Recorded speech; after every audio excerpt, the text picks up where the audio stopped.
सर्वांना जय भीम, जय महाराष्ट्र, जय हिंद, जय Bharat. India Unlimited India Digital News चॅनलमध्ये सगळ्यांचं स्वागत आहे. आज आपण एक महत्त्वाचा लाईव्हवर बोलतोय.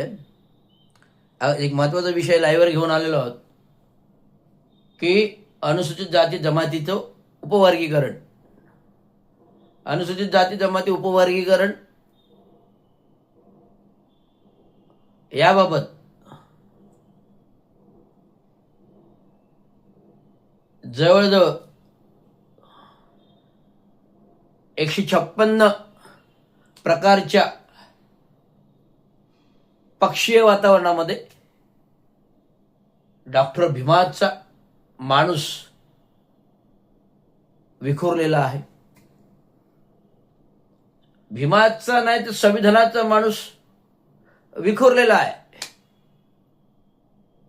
सुप्रीम कोर्टाचे मुख्य जस्टिस गवई साहेब वर्षभर मुख्य जस्टिस होते. मुख्य जस्टिसनीच उपवर्गीकरण झालं पाहिजे असं न्यायनिवाडा दिला होता. त्या अनुषंगिक न्यायमूर्ती बदर, सेवानिवृत्त न्यायमूर्ती बदर यांच्यावर आणि आयोगावर एक जबाबदारी सरकारने दिली.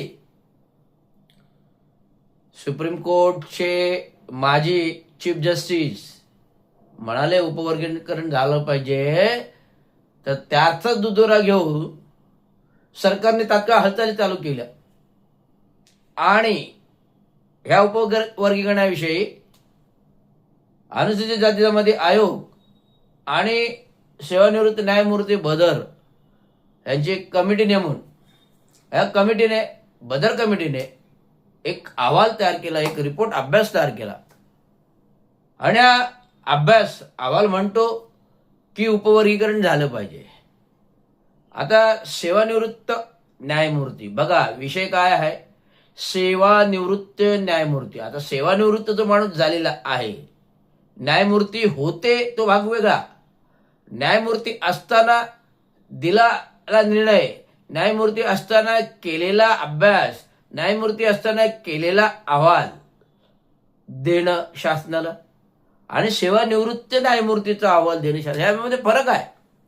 त्यामुळे सेवानिवृत्त न्यायमूर्तीच्या अहवालाला किती वेटेज द्यायचं हे सरकारने ठरवायचं आहे. जे काय बदर कमिटी नेमली होती, अनुसूचित जाती जमाती आयोग आणि सेवानिवृत्त न्यायमूर्ती ह्यांना किती वेटेज द्यायचं सरकारने ते ठरवायचं आहे. परंतु सरकार ह्या अहवालानुसार ठामपणे म्हणतो की आम्ही अनुसूचित जाती जमातीचे वर्गीकरण करूनच राहणार. आता एकनाथराव शिंदेंनी पण ठामपणे लाईव्हद्वारे, फेसबुकद्वारे, विविध टीका टिप्पणीमध्ये म्हटलंय की उपवर्गीकरण करूनच राहणार, उपवर्गीकरण करूनच राहणार. तर मी सांगतो, तुम्ही कराच, उपवर्गीकरण कराच, उपवर्गीकरण कराच असं मी ठणकावून सांगेन. जर मुख्यमंत्री आणि उपमुख्यमंत्री दोन्ही जर एरियाला पेटलेले आहेत, उपवर्गीकरण करायचं आहे तर करूनच दाखवा. या उपवर्गीकरणामध्ये अनुसूचित जाती जमातीचाच फायदा आहे, अनुसूचित जाती जमातीचा फायदा आहे. 59 जातीमध्ये एक जात जी मांग समाजाची आहे ती सरकारकडे उपवर्गीकरण करा अशी मागणी करते आणि सेवानिवृत्त न्यायमूर्ती त्याच्यावर अभ्यास करतं, अहवाल देतं आणि उपवर्गीकरण झालं पाहिजे हे सरकार त्या अहवालावरून ठाम मत मांडतं. परंतु सरकारला सांगू इच्छितो, तुम्ही उपवर्गीकरण कराच. मुख्यमंत्री, उपमुख्यमंत्री कोणी असेल, वर्गीकरण करा. फायदा अनुसूचित जाती जमातीचा आहे. आता हा न्यायमूर्ती बदर हा अहवाल, पहिला मुद्दा येतो त्यांनी तो सार्वजनिक करावा. दुसरा मुद्दा येतो जनगणनेनुसार इम्पेरियल डाटा हा पाहिजे, तो नाही आहे. भले त्याचा काही मुद्दा नसेल, परंतु तिसरा मुद्दा असेल की राज्य सरकारला अधिकार आहेत का, हे एक महत्वाचा मुद्दा आहे. जर राज्य सरकारलाच अधिकार नाही आहेत ते उपवर्गीकरण होणार कसं? आज हे 3 मुद्दे महत्वाचे. आणि महत्वाचा मुद्दा म्हणजे केंद्रामध्ये बीजेपी सरकार बरोबर, बीजेपी RSS सरकार गठबंधन बरोबर बौद्ध अनुसूचित जमातीचे बौद्ध समाज आहेत ते रामदासजी आठवले केंद्रामध्ये मंत्री आहेत, सामाजिक न्याय मंत्री आहेत. आणि शिवसेनेचे राज्यामध्ये संजयजी शिरसाट न्याय मंत्री आहेत.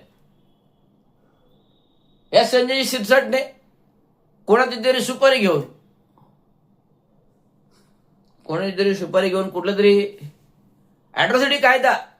अॅट्रॉसिटी कायदा, जो विशेष कायदा, घटनेच्या तरतुदीचा कायदा, डॉक्टर बाबासाहेब आंबेडकरांच्या संविधानानुसार मिळालेला होता विशेष कायदा, अनुसूचित जाती जमातीच्या लोकांना सुरक्षेसाठी, तो कायदाच सुपारी घेऊन जाहीर केला होता राज्य सरकारमधील सामाजिक न्याय मंत्री संजयजी शिरसाट. आणि नंतर माफी मागितली, आग डोंब पेटलं, माफी मागितली, माफी मागून मोकळा झालो. हे असं नाही चालत ना. कायद्याच्या घटनेमध्ये माफी मागितली की सर्वजण होतं. याला शिक्षाही झालीच पाहिजे. पाय उतार व्हायला पाहिजे ते मंत्री महोदयांना. संजयजी शिरसाटने जे संजयजी शिरसाट सामाजिक न्याय पाय उतार व्हायला पाहिजे. जेव्हा अशा प्रकारची घोषणा करता आणि तुम्ही बाबासाहेब आंबेडकरांच्या रक्ताचे म्हणवता आणि अशा घोषणा करता, संजय शिरसाट तुम्ही पाय उतार व्हायला पाहिजे. मी मुख्यमंत्री असतो तर तात्काळ पाय उतार करून टाकला असता. त्यामुळे सरकारला निवेदन आहे की राज्य सरकारला अधिकार नाही, केंद्राचा अधिकार आहे उपवर्गीकरण करण्याचा. आणि 58 जातीमध्ये जे काही एक जात मागते आहे, जर तुम्ही आरक्षण केलं, द्यायचा प्रयत्न केला, त्यांना 1% मिळेल, 1.5% मिळेल, जास्तीत 2% मिळेल. एक गेला, 13 मधून 12 राहिले, 12 मधून 2-2.5 गेले, 8-9% शेवटी राहतं ना. शेवटी मिनिमम 9% ते 8% ते 9% आणि मॅक्झिमम 10% आरक्षण हे SC समाजालाच मिळतं ना. मग फायदा कोणाचा आहे? मांग समाजाचा आहे का अनुसूचित जाती जमाती वर्गाचा आहे? हे लक्षात घ्या. हे आंदोलन जे आहे हे केवळ वर्गीकरण रद्द करा म्हणून नाही आहे, तर संविधानिक घटनेच्या विरुद्धचा निर्णय आहे सरकारचा, राज्य सरकारचा जे काही चाललेलं आहे संविधान आणि घटनेच्या विरोधातील आहे. संविधान घटनेला डावळून, आर्टिकल्समध्ये कायद्याच्या तरतुदीमध्ये डावळून हा घेण्यात आलेला करण्याचा जो डाव आहे त्याच्या विरुद्ध हे आंदोलन आहे. आम्हाला आरक्षण विरुद्ध आंदोलन नाहीये. आरक्षण दिलं तरी आमचा फायदा आहे, नाही दिलं तरी आमचा फायदा आहे. आरक्षण दिलं तरी फायदा आहे अनुसूचित जाती जमातीचा, नाही दिलं तरी अनुसूचित जमातीचा फायदाच आहे. कसंही केलं तरी आम्हाला 8 ते 10% रेंजमध्ये अनुसूचित जाती जमातीला मिळतं ना. पूर्वी मला वाटतं 8% होतं, आता 13% आलं. 8 ते 10% होतं पूर्वी आरक्षण, आता 13% दिलं. 27% ओबीसीला दिलं आणि विधी-एनटीला, STला 10% दिलं. 6+4 भटक्या विमुक्त NT, विधी-एनटीला 6+4 दिलेला आहे. अशा प्रकारचं आरक्षण आहे. त्यामुळे संविधानाच्या घटनेच्या चौकटीतलं हे आरक्षण नसल्यामुळे हे आरक्षण तर मिळणार नाही. परंतु घटनेच्या विरोधातल्या हे गोष्टी आहेत म्हणून हे विरोध करण्यासाठी हे आंदोलन आहे. आज महामानव विश्वभूषण परमपूज्य डॉक्टर बाबासाहेब आंबेडकरांचं हे माझ्याकडे गाईड आहे. या गाईडमध्ये संपूर्ण बाबांचा इतिहास आहे, फोटोग्राफिक इतिहास आहे, सरकारी प्रत आहे, बाबासाहेबांचं सरकारी प्रत आहे. आणि हे दिवंगत कामगारांचे चांगो शिंदे मरणोत्तर किताब आहे, जे ज्यांचं कार्य आहे आंबेडकरी चळवळ एकत्र करणं, कामगार चळवळ एकत्र केली हो. कामगार चळवळ घडवली, आंबेडकरी समाज घडवला, प्रगल्भ केला, समाजाला देणे दिलं, बँक दिली घडवून, बौद्धविहार सारखं मोठी सरकारी शासन जागा दिली आहे. त्यामुळे भरपूर काही दिलं त्यांनी. आज जर असते तर उपवर्गीकरण हे रद्द करूनच राहिले असते. बाबांचं तुम्हाला माहित नाही काय ते. बाबा होते. एकदा बाबांनी जर बुलंद आवाज दिला तर अख्खी जनता दनादून सोडणारे एकमेव नेते होते, कामगार नेते, युनियन लीडर, जे साथे जॉर्ज फर्नांडिस बरोबर उभं कामगार नेते म्हणून काम केलं. विविध कम्युनिस्ट धर्तीच्या नेत्यांबरोबर काम केलं, विविध समाजाच्या नेत्यांबरोबर काम केलं, प्रगल्भपणे कामगार घडविला, आर्थिक सक्षम केला, आंबेडकरी समाज घडवला, एकत्र केला. असे हे नेते होत. ना दलाली, ना टक्क्याची, ना लाचारी, ना कोणाबरोबर जाणं, स्वाभिमानी नेते होते. नाही तर ते आज राज्याचे मुख्यमंत्री काय देशाचे पंतप्रधान झाले होते, इथपर्यंत सगळं गणित होतं. म्हणून मी सांगतो, सरकारला हा इशारा आहे, तुम्ही द्याच, वर्गीकरण द्याच, तुम्ही वर्गीकरण द्याच, फायदा अनुसूचित जाती जमातीचा आहे.